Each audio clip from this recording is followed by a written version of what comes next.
The story of the moth. In our house, as in all others in the town, kerosene oil was unknown. I had never seen a lamp in our town, nor a carriage on our streets. One night, all the family, except my mother and myself, went to bed early. Why, I do not know, but we two remained sitting alone. The candles had already been put out. They had been blown out in their globes by means of a curved tube of tin. The room was dimly lighted by a single light of coconut oil.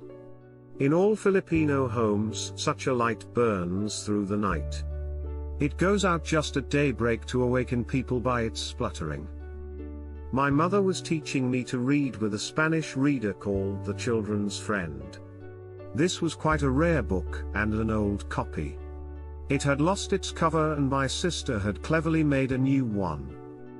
This night my mother became impatient with hearing me read so poorly.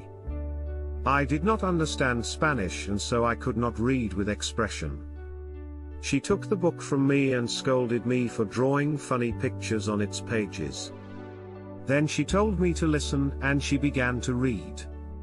I listened to her, full of childish enthusiasm.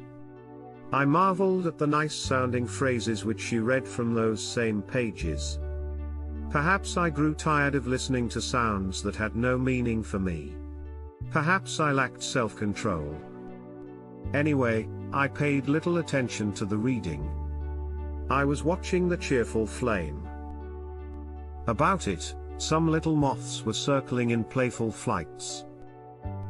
By chance, too, I yawned. My mother soon noticed that I was not interested. She stopped reading. Then she said to me, "I am going to read you a very pretty story. Now pay attention." On hearing the word story, I at once opened my eyes wide. I watched my mother while she turned the leaves of the book, as if she were looking for something. Then I settled down to listen.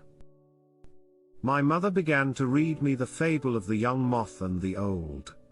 I looked toward the light and fixed my gaze on the moths which were circling around it.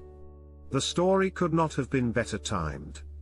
My mother repeated the warning of the old moth. She dwelt upon it and directed it to me. I heard her, but it is a curious thing that the light seemed to me each time more beautiful, the flame more attractive. I envied the fortune of the insects.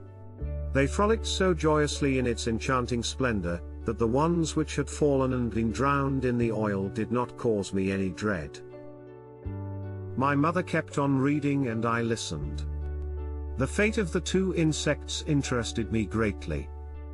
The flame rolled its golden tongue to one side, and a moth, which this movement had singed, fell into the oil, fluttered for a time and then became quiet.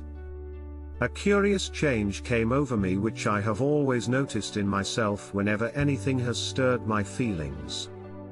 I did not notice when she ended the fable. All my attention was fixed on the fate of the insect. I watched it with my whole soul. I gave to it my every thought. It had died a martyr to its illusions. As she put me to bed, my mother said, "See that you do not behave like the young moth. Don't become disobedient, or you may get burnt as it did." I don't know whether I answered or not. I don't know whether I promised anything or whether I cried. The story revealed to me things until then unknown. Moths no longer were, for me, insignificant insects. Moths talked, they knew how to warn. They advised, just like my mother. The light seemed to me more beautiful. It had grown more dazzling and more attractive. I knew why the moths circled the flame. The advice and warnings sounded feebly in my ears. What I thought of most was the death of the heedless moth. But in the depth of my heart I did not blame it. My mother's care had not created the result she intended. Years have passed since then. The child has become a man. Yet, in spite of all, the man still keeps the heart of a child. He still thinks that light is the most beautiful thing in creation, and that to sacrifice one's life for it is worthwhile.